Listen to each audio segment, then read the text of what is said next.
दोस्तों इस चैनल पे फर्स्ट ईयर वाले स्टूडेंट्स को बहुत सारे सब्जेक्ट पढ़ाए जाते हैं जैसे कि Hindi, English, pol science, history etcetera. तो सिंपली आपको उन सब्जेक्ट्स की वीडियो देखने के लिए चैनल के आइकन पे क्लिक करना है एंड देन आपके सामने जब अगला इंटरफेस ओपन होगा तो आपको प्लेलिस्ट वाले ऑप्शन पे क्लिक करना है। तो प्लेलिस्ट वाले ऑप्शन पे क्लिक करने के बाद जब आपके सामने बहुत सारी प्लेलिस्ट ओपन होंगी तो आप यहाँ पे देख सकते हैं ये सारे आपकी सब्जेक्ट की सारे चैप्टर वाइज वीडियो मिल जाएंगी आपको यहाँ पे। तो आप एक एक करके वो सारे चैप्टर्स देख सकते हैं।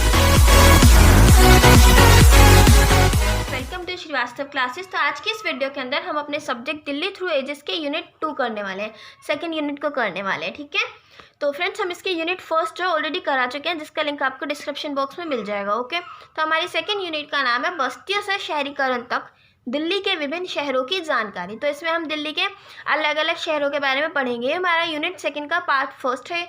इस यूनिट को हम 2 पार्ट्स के अंदर डिवाइड किया हुआ उसके अंदर कंप्लीट करेंगे। ठीक है, सो चलिए स्टार्ट करते हैं अपना पार्ट फर्स्ट टॉपिक है हमारा दिल्ली की भूमिका। इस वाले टॉपिक के अंदर हम दिल्ली के बारे में कुछ बातें जानने वाले हैं। ठीक है, फर्स्ट पॉइंट है दिल्ली सिर्फ एक नगरीय अधिवास नहीं है, यानी अधिवास का मतलब होता है जहाँ कोई रहे। ठीक है, तो ऐसी जगह को अधिवास कहते हैं।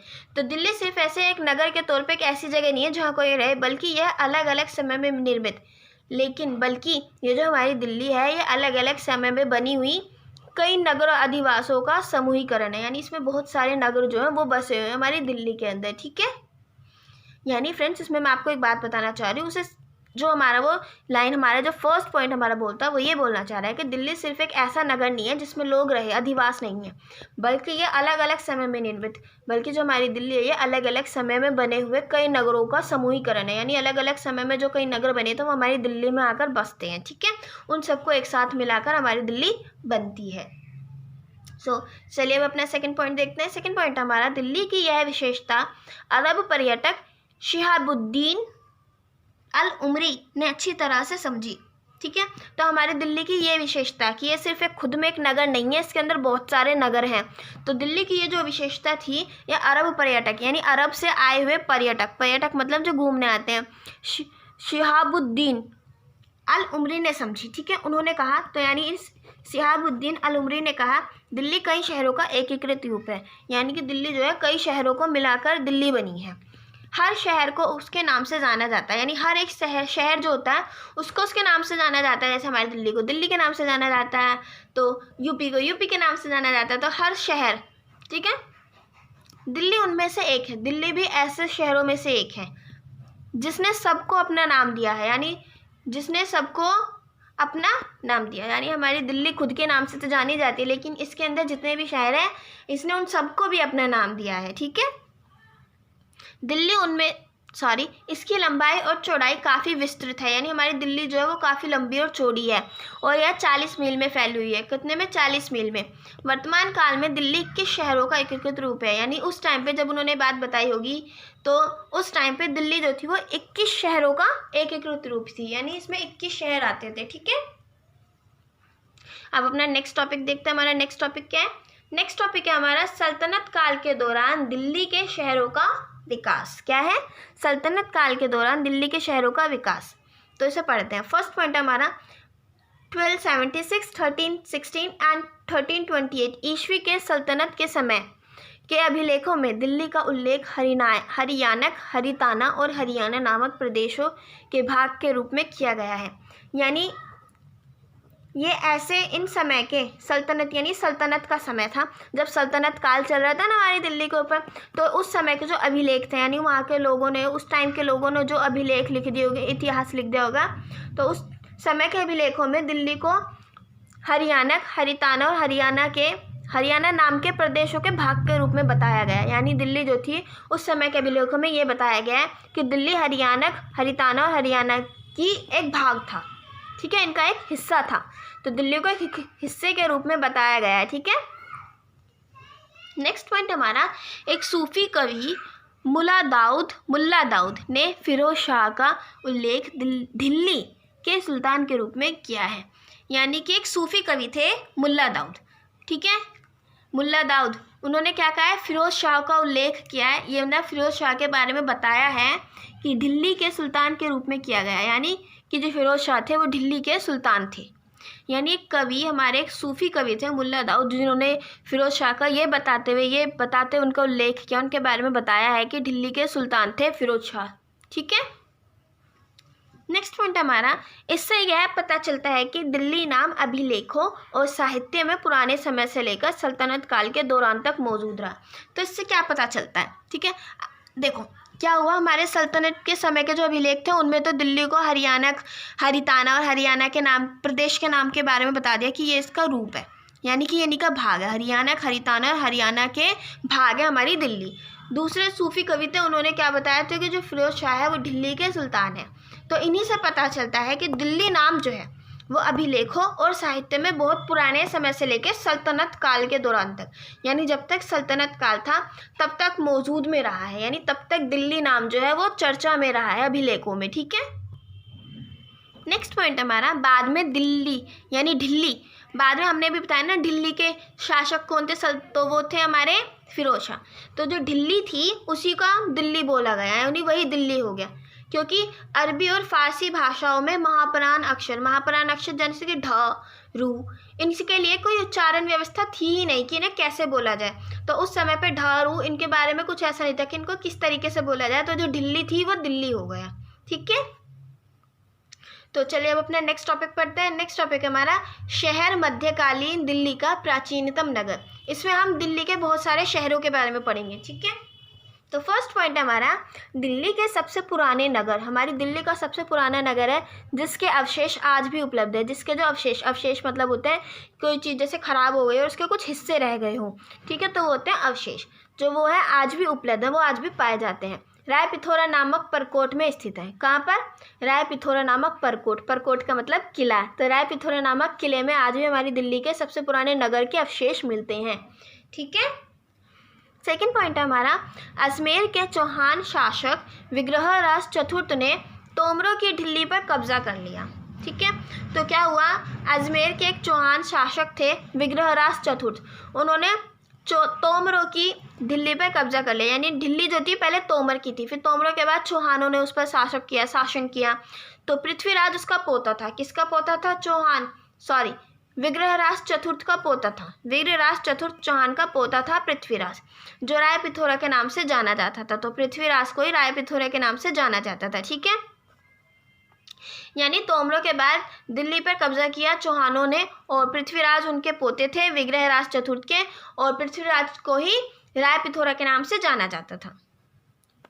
नेक्स्ट पॉइंट हमारा, उसने लालकोट का विस्तार किया। किसने? पृथ्वीराज ने लालकोट का विस्तार किया, यानी उसकी जो दीवारें थी उसको ऊंचा कराया और बड़ा कराया, जिसे फारसी स्रोतों में किला राय पिथौरा के नाम से जाना गया। तो जिसे फारसी के जो स्रोत थे उनमें किला राय पिथौरा के नाम से जाना गया। ठीक है, तो ये लालकोट जो था ना, उन्होंने लालकोट की जो दीवारें थी वो ऊंची कराई और उसके चारों ओर किलेबंदी करा दी, एक और किला बनवा दिया। तो वो जो उसके चारों ओर किला बनवाया उसको राय पिथौरा के नाम से जाना गया। ठीक है, किला राय पिथौरा के नाम से। नेक्स्ट पॉइंट हमारा, तुर्की शासन के विजय प्राप्ति के बाद पूरे शहर की काया पलट हो गई। तुर्कों ने किला के इर्द गिर्द अपने शहर का निर्माण शुरू कर दिया। तो क्या हुआ, चौहानों के बाद तुर्की शासन आया। ठीक है, तो उन्होंने जब उनकी विजय प्राप्त हुई, जब उन्हें वो जीत गए, तो उसके बाद जो पूरा शहर था, ठीक है, दिल्ली जो था उसकी काया पलट गई, बिल्कुल उन्होंने पूरा चेंज कर दिया। तुर्कों ने जो किला था लालकोट वाला, उसके राय पिथौरा वाला, उसके चारों तरफ अपने शहर बसाने शुरू कर दिए। ठीक है, तो अब देखते हैं हमारे नेक्स्ट पॉइंट क्या है। नेक्स्ट पॉइंट है हमारा, किला राय पिथौरा की चार दीवारी में। तो राय पिथौरा का जो किला बनवाया गया था, लालकोट के चारों तरफ जो किला बनवाया गया था वो था राय पिथौरा। तो उसके अंदर उसकी चार दीवारी यानी उसकी दीवारों के अंदर 13 मुख्य द्वार बनाए गए। कितने? 13 द्वार बनाए गए। मुख्य द्वार को बदायूं दरवाज़ा के नाम से जाना जाता था। यानी उन 13 में से जो मेन था, जो उसमें एंट्री करने के लिए सबसे ज़्यादा मेन दरवाज़ा था, उसको बदायूं दरवाज़ा के नाम से जाना गया। ठीक है, नेक्स्ट पॉइंट है, मस्जिद जामी की कुतुब मीनार और एक नए किले हिसार ए नूर, जो मस्जिद के उत्तरी हिस्से के पास था, की स्थापना के साथ दिल्ली ने अपना केंद्रीय तथा शाही रुतबा प्राप्त किया। यानी कि अगर हम बोले दिल्ली ने अपना केंद्रीय और शाही रुतबा कब प्राप्त किया? जब दिल्ली के अंदर मस्जिद जामी यानी जो हमारी जामा मस्जिद है ना वो बनाई गई, कुतुब मीनार बना और एक नया किला हिसार ए नूर, ये जब तीनों चीज़ें बनी तो हमारी दिल्ली ने अपना केंद्रीय और शाही रुतबा प्राप्त किया। ठीक है, नेक्स्ट पॉइंट हमारा 14वीं शती में दिल्ली को दिल्ली यानी दिल्ली एक कोहना या पुरानी दिल्ली के नाम से जाना जाने लगा था। यानी 14वीं ऐसी शताब्दी थी जब दिल्ली को दिल्ली एक कोहना और पुरानी दिल्ली के नाम से जाना जाने लगा था। ठीक है, इसे कुतुब दिल्ली, तो हमारी दिल्ली को कुतुब दिल्ली या फिर शहर के नाम से भी जाना जाता था। 14वीं शताब्दी में दिल्ली एक कोहना, पुरानी दिल्ली, कुतुब दिल्ली और शहर के नाम से दिल्ली को जाना जाने लगा था। इसके 4 नाम हो गए थे। ठीक है, नेक्स्ट पॉइंट हमारा जैसे जैसे नगर की जनसंख्या बढ़ी, यानी नगर में जैसे जैसे जनसंख्या बढ़ती गई, जल की समस्या हो गई, क्योंकि भाई लोग बढ़ रहे थे तो पानी तो कम था ना, तो पानी की समस्या हो गई। परिणाम स्वरूप जिससे क्या हुआ, यमुना के किनारे के पास उपनगर बनने शुरू हो गए। यानी एक नगर के अंदर जब छोटा नगर बने तो उसे उपनगर कहते हैं। ठीक है, तो उससे क्या हुआ, यमुना के किनारे के पास उपनगर बनाने शुरू हो गए। उन लोगों ने अपनी जो उनकी जनसंख्या बढ़ रही थी उसके लिए पानी की कमी को कम करने के लिए उन्होंने यमुना के पास ही घर बनाने शुरू कर दिए, जिससे कि उन्हें पानी की दिक्कत ही ना हो। ठीक है, नेक्स्ट टॉपिक है हमारा किलखुरी और शहर नो। तो ये हम अपने शहरों के बारे में पढ़ रहे हैं। ठीक है, तो इसमें दिल्ली में किलखुरी और शहर नो नाम से भी कोई शहर थे, तो उसके बारे में पढ़ रहे हैं। किलखुरी यमुना और गयासपुर के अधिवास के बीच सुल्तान मुइजुद्दीन कैकुबाद ने महल बनवाया। यानी यमुना और गयासपुर के बीच में सुल्तान मुइजुद्दीन कैकुबाद ने एक महल बनवाया जिसे किलोखरी कहा गया। यानी हमारी यमुना है, ये गयासपुर है, तो इसके बीच में एक महल बनवाया। ठीक है, तो उस महल को बोला गया किलोखरी।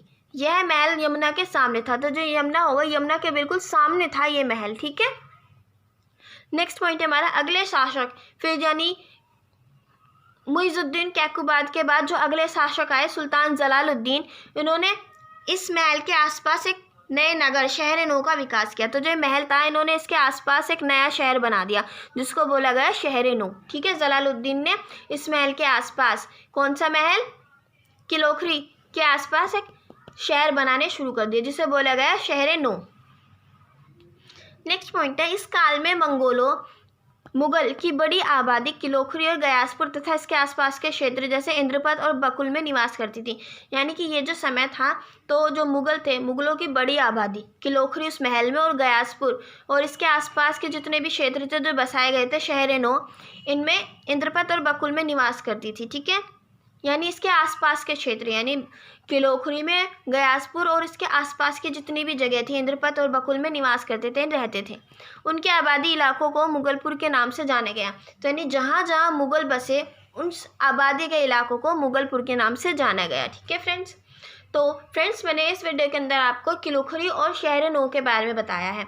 तो हमारी नेक्स्ट वीडियो के अंदर हम अपनी सीरी, शाहजहानाबाद, हम अपने अलग अलग शहरों के बारे में पढ़ेंगे। ठीक है, तो हमारे 3 से 4 या फिर 4 से 5 जैसे शहर और रह गए हैं जिनको हम अपनी नेक्स्ट वीडियो के अंदर कवर करेंगे। ये वीडियो आपके लिए बोरिंग ना हो, ज़्यादा लेंथी ना हो, इसलिए इसको मैंने थोड़ा शॉर्ट रखा है। ठीक है, तो मैं आपको अपनी नेक्स्ट वीडियो के अंदर वो सारे शहर को कवर कर दूँगी और आपको ये चैप्टर फिनिश हो जाएगा, ये यूनिट आपकी फिनिश हो जाएगी। फ्रेंड्स आई होप आपको ये सब कुछ क्लियर हो गया होगा। अगर आपको इस कंटेंट से रिलेटेड कोई भी प्रॉब्लम है, वीडियो से रिलेटेड कोई भी डाउट है, तो आप हमें कमेंट कर सकते हैं। आप हमें हमारी सोशल साइट जैसे कि फेसबुक, इंस्टाग्राम या फिर टेलीग्राम पर भी कॉन्टैक्ट कर सकते हैं। फ्रेंड्स हमारे बाकी सब्जेक्ट की वीडियोज़ आपको उनके लिंक भी डिस्क्रिप्शन बॉक्स में मिल जाएंगे। Thanks for watching. जय हिंद, जय भारत। पसंद आए तो लाइक कीजिए, सब्सक्राइब कीजिए, शेयर तो ज़रूर कीजिए।